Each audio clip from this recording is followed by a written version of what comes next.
முதல் வாசகம். இதோ வருகிறான் கனவின் மன்னன், வாருங்கள் அவனை கொன்று போடுவோம்.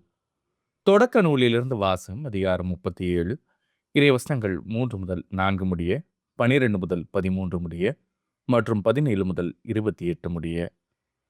இஸ்ரவேல் முதிர்ந்த வயதில் தமக்கு யோசேப்பு பிறந்தமையால் அவரை மற்றெல்லா புதல்வரையும் விட அதிகமாக நேசித்து வந்தார்.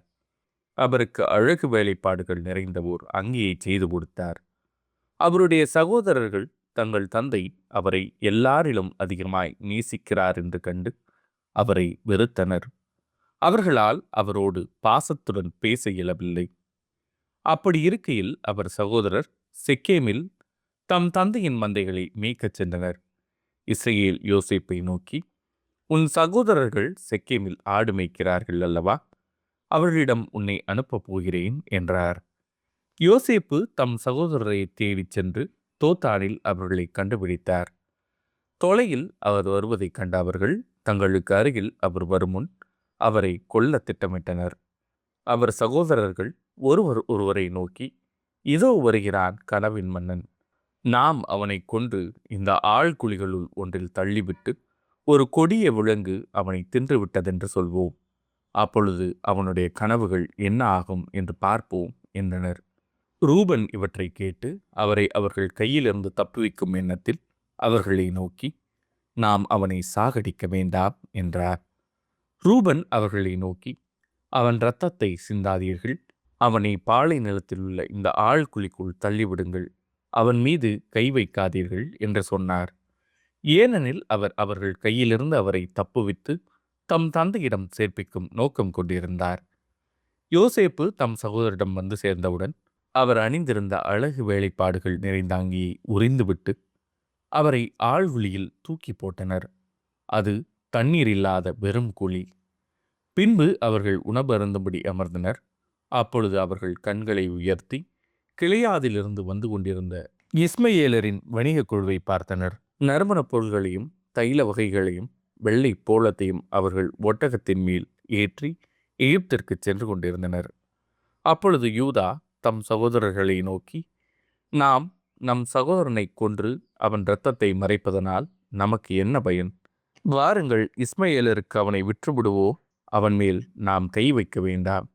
ஏனெனில் அவன் நம் சகோதரனும் நம் சொந்த சதையுமாய் இருக்கிறான் என்று சொல்ல அவர்கள் சம்மதித்தனர். ஆகையால் மிதியான் நாட்டு வணிகர் அவர்களை கடந்து செல்கையில் குழியிலிருந்து யோசேப்பை வெளியே தூக்கி அந்த இஸ்மயேலரிடம் 20 வெள்ளிக்காசுக்கு விட்டனர். அவர்களும் யோசேப்பை எகிப்திற்கு கொண்டு சென்றனர். இது ஆண்டவரின் அருள்வாக்கு.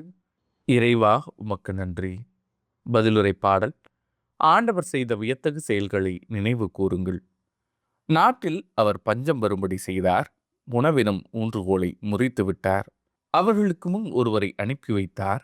யோசேப்பு என்பவர் அடிமையாக விற்கப்பட்டார். ஆண்டவர் செய்த வியத்தகு செயல்களை நினைவு கூறுங்கள்.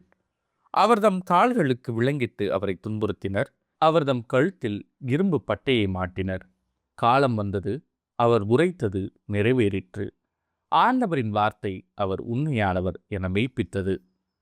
ஆண்டவர் செய்த வியத்தகு செயல்களை நினைவு கூறுங்கள். மன்னர் ஆள் அனுப்பி அவரை விடுதலை செய்தார். மக்கள் இனங்களின் தலைவர் அவருக்கு விடுதலை அளித்தார். அவர் அவரை தம் அரண்மனைக்கு தலைவராக்கினார். தம் உடைமைகளுக்கெல்லாம் பொறுப்பாளராக ஏற்படுத்தினார். ஆண்டவர் செய்த வியத்தகு செயல்களை நினைவு கூறுங்கள். நற்செய்திக்கு முன் வசனம். தம் ஒரே மகன் மீது நம்பிக்கை கொள்ளும் எவரும் அழியாமல் நிலை வாழ்வு கொள்ளும் பொருட்டு அந்த மகனையை அளிக்கும் அளவுக்கு கடவுள் உலகின் மேல் அன்பு கூர்ந்தார். நற்செய்தி வாசகம். இவன்தான் சொத்துக்கு உரியவன், வாருங்கள் நாம் இவனை கொன்று போடுவோம். மத்தேயு எழுதிய தூய நற்செய்தியிலிருந்து வாசகம். அதிகாரம் 21, இறைவசனங்கள் 33 முதல் 43 முடிய மற்றும் 45 முதல் 46 முடிய. அக்காலத்தில் இயேசு தலைமை குருக்களையும் மக்களின் மூப்பர்களையும் நோக்கி கூறியது, மேலும் ஓர் உவமையை கேளுங்கள். நிலக்கிழார் ஒருவர் ஒரு திராட்சை தோட்டம் போட்டு சுற்றிலும் வேலி அடைத்து அதில் பிழிவு குழி வெட்டி ஒரு காவல் மாடமும் கட்டினார். பின்பு தோட்ட தொழிலாளர்களிடம் அதை குத்தகைக்கு விட்டுவிட்டு நெடும் பயணம் மேற்கொண்டார். பழம் பறிக்கும் காலம் நெருங்கி வந்தபோது அவர் தமக்கு சேர வேண்டிய பழங்களை பெற்று வரும்படி தம் பணியாளர்களை அத்தோட்டத் தொழிலாளரிடம் அனுப்பினார். தோட்டத் தொழிலாளர்களோ அவருடைய பணியாளர்களை பிடித்து ஒருவரை நைய புடைத்தார்கள், ஒருவரை கொலை செய்தார்கள், ஒருவரை கல்லால் எறிந்தார்கள். மீண்டும் அவர் முதலில் அனுப்பியவர்களை விட மிகுதியான வேறு சில பணியாளர்களை அனுப்பினார். அவர்களுக்கும் அப்படியே அவர்கள் செய்தார்கள். தம் மகனை மதிப்பார்கள் என்று அவர் நினைத்து கொண்டு அவரை இறுதியாக அவர்களிடம் அனுப்பினார். அம்மகனை கண்டபோது தோட்டத் தொழிலாளர்கள், இவன்தான் சொத்துக்கு உரியவன், வாருங்கள், நாம் இவனை கொன்று போடுவோம், அப்போது இவன் சொத்து நமக்கு கிடைக்கும் என்று தங்களிடையே பேசிக்கொண்டார்கள். பின்பு அவர்கள் அவரை பிடித்து திராட்சை தோட்டத்திற்கு வெளியே தள்ளி கொன்று போட்டார்கள். எனவே திராட்சை தோட்ட உரிமையாளர் வரும்போது அத்தொழிலாளர்களை என்ன செய்வார் என இயேசு கேட்டார். அவர்கள் அவரிடம், அத்தீயோரை ஈவிரக்கமின்றி ஒழித்து விடுவார், உரிய காலத்தில் தமக்கு சேர வேண்டிய பங்கை கொடுக்க முன்வரும் வேறு தோட்ட தொழிலாளர்களுக்கு அத்திராட்சை தோட்டத்தை குத்தகைக்கு விடுவார் என்றார்கள். இயேசு அவர்களிடம், கட்டுவோர் புறக்கணித்த கல்லே கட்டடத்துக்கு மூளைக்கல்லாயிற்று. ஆண்டவரால் இது நிகழ்ந்துள்ளது, நம் கண்களுக்கு இது வியப்பாயிற்று என்று நீங்கள் மறைநூலில் ஒருபோதும் வாசித்தது இல்லையா? எனவே உங்களிடமிருந்து இறையாட்சி அகற்றப்படும், அவ்வாட்சிக்கு ஏற்ற முறையில் செயல்படும் ஒரு மக்கள் இனத்தார் அதற்கு உட்படுவர் என நான் உங்களுக்கு சொல்கிறேன். தலைமை குருக்களும் பரிசேயரும் அவருடைய உவமைகளை கேட்டபோது தங்களை குறித்தே அவர் கூறினார் என்று உணர்ந்து கொண்டனர். அவர்கள் அவரை பிடிக்க வழி தேடியும் மக்கள் கூட்டத்தினர் அவரை இறைவாக்கினர் என்று கருதியதால் அவருக்கு அஞ்சினார்கள். இது ஆண்டவரின் அருள்வாக்கு. கிறிஸ்துவே உமக்கு புகழ். இறையேசுவில் பிரியமான சகோதர சகோதரிகளே, உங்கள் அனைவரையும் இந்த இறைவார்த்தை பகிர்விலே சந்திப்பதில் பெருமகிழ்ச்சி கொள்ளுகிறேன்.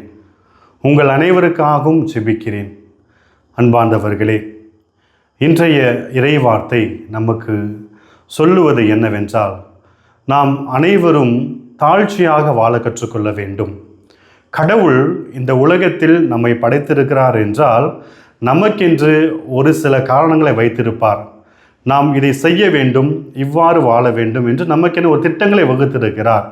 இந்த இறை திட்டத்திற்கு நாம் உட்படுகின்ற பொழுது மகிழ்ச்சி மிக்க இறை பிள்ளைகளாக நம்மால் வாழ முடிகிறது. சிந்தித்து பாருங்கள், இன்றைய உலகில் என்ன நடக்கிறது?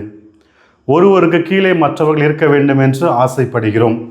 நாம் பணிபுரிகின்ற இடங்களில் நமக்கு கீழே அதிகமாக வேலை செய்ய வேண்டும், நம்முடைய கருத்துக்களை அவர்கள் ஆதரிக்க வேண்டும், நாம் சொல்வதை யாரும் எடுத்து பேசக்கூடாது என்கின்ற எண்ணம் எல்லோருக்கும் இருக்கிறது.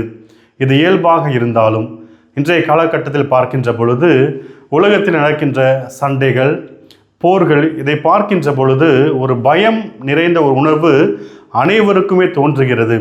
நம்முடைய நாட்டை தாக்கப்படவிட்டாலும், ஆனால் வெளிநாடுகளை பார்க்கின்ற பொழுது சிறு சிறு குழந்தைகள் இறக்கின்ற பொழுது நம்முடைய நெஞ்சமெல்லாம் குமுறுகிறது. காரணம் என்னவென்றால் அவர்களும் கடவுளின் பிள்ளைகள் என்பது நம்மால் மறுக்க முடியாது. எனவே இதை அனைத்திற்கும் காரணம் என்னவென்று பார்க்கின்ற பொழுது இந்த தாழ்ச்சி என்ற ஒன்று நம்மிடம் இல்லாமல் போவதுதான். பொறுமை உள்ள இடம்தான் கடவுள் உள்ள இடமாக பார்க்கப்படுகிறது. ஒரு குடும்பம் மகிழ்ச்சியாக வாழ வேண்டும் என்றால் விட்டு கொடுக்கின்ற பண்பு நம்மிடம் இருக்க வேண்டும். பொறுமையாக இருக்க வேண்டிய அந்த குணமும் நம்மிடம் இருக்க வேண்டும். ஒருவரை ஒருவர் புரிந்து கொண்டாலே பலவிதமான பிரச்சனைகள் நம்மிலே சரியாகும். எனவே சிந்தித்து பாருங்கள். இந்த நற்செய்தி வாசகத்தில் பார்க்கிறோம், கடவுள் நம் அனைவரும் நன்றாக வாழ்வதற்கு, ஒரு நிறைவான ஒரு வாழ்க்கையை வாழ்வதற்கு வழிவகை செய்து கொடுக்கிறார். ஆனால் ஒரு சில குருட்டு புத்திகளால் நாம் என்ன நடக்கிறது என்றால், கடவுள் விடுத்த அந்த அன்பான வாழ்க்கையை விட்டு ஒரு துரோகம் நிறைந்த ஒரு வாழ்க்கைக்குள் நுழைந்து விடுகிறோம். காரணம் என்னவென்றால் நம்முடைய பேராசை, நம்முடைய சிற்றின்ப ஆசைகள், பிறருடையதை நம்முடையதாக நினைப்பது, பிறருக்குரிய அந்த பொருளை நம்முடைய பொருளாக மதிப்பது, பிறருக்குரிய அந்த இடத்தை கொடுக்காமல் அந்த இடத்தையும் நாம் எடுத்துக்கொள்ள ஆசைப்படுவது, இவை அனைத்துமே நம்மையும் வீழ்த்துகிறது, நம்முடைய மனசாட்சியும் வீழ்த்துகிறது, கடவுளிடமிருந்து நம்மை தொலைவாக கொண்டு போய் விட்டு விடுகிறது. எனவே சிந்தித்து பாருங்கள், கடவுள் நம்மை தாழ்ச்சியில் வாழ அழைக்கிறார், தாழ்மையோடு வாழ அழைக்கிறார். தாழ்மை என்பது ஏழ்மை அல்ல, மாறாக நிறைவோடு வாழ்வதுதான் தாழ்ச்சியாக பார்க்கப்படுகிறது. நமக்கு என்ன தேவை, என்ன தேவையில்லை என்பதை நம்முடைய வானக தந்தை நன்றாக அறிந்திருக்கிறார். எனவே நம்முடைய ஜெபமும் கூட எங்களுடைய அன்றாட உணவை தாரும் என்று தான் ஜெபிக்கிறோமே தவிர என்னுடைய வாழ்நாளுக்கான உணவை, அதாவது என்னுடைய கடைசி காலம் வரைக்கான உணவை நாம் வேண்டுவதில்லை. தினந்தோறும் நாம் ஜெபிக்க கற்றுக்கொள்கின்ற பொழுது தினந்தோறும் இந்த தினத்துக்காக வாழ கற்றுக்கொள்ள வேண்டும். எனவே பிறரை மதித்து, பிறருடைய அந்த எண்ணங்களை மதித்து, அவர்கள் சொல்லுகின்ற கருத்துக்களை மதித்து, அவரும் கடவுளுடைய பிள்ளைகள் தான், நம்முடைய சகோதர சகோதரிகள் என்ற உணர்வோடு வாழுகின்ற பொழுது நாம் பார்க்கின்ற இந்த போர்கள், நம்முடைய அலுவலகங்கள் நாம் சந்திக்கின்ற சண்டைகள், குடும்பங்களில் நடக்கின்ற பிரச்சனைகள், மேலுமாக பல எந்த விதமான பிரச்சனைகளிலிருந்தும் நம்மால் விடுபட முடியும். எனவே சிந்தித்து பாருங்கள். கடவுள் விடுக்கின்ற அழைப்பு தாழ்ச்சியோடு ஒருவரை ஒருவர் புரிந்து கொள்ள வாழ அழைப்பு விடுக்கிறார். இந்த புரிதலோடு நாம் நிறைவாக பயணிப்போம். கடவுள் நம்மை நிறைவாக ஆசீர்வதித்து என்றும் மகிழ்ச்சியோடு வாழ்வதற்கு தேவையான வரங்களை வேண்டி தொடர்ந்து இந்த நாளிலே மன்றாடுவோம். நிறைவாகவும் மகிழ்ச்சியாகவும் வாழுவோம். ஆமீன்.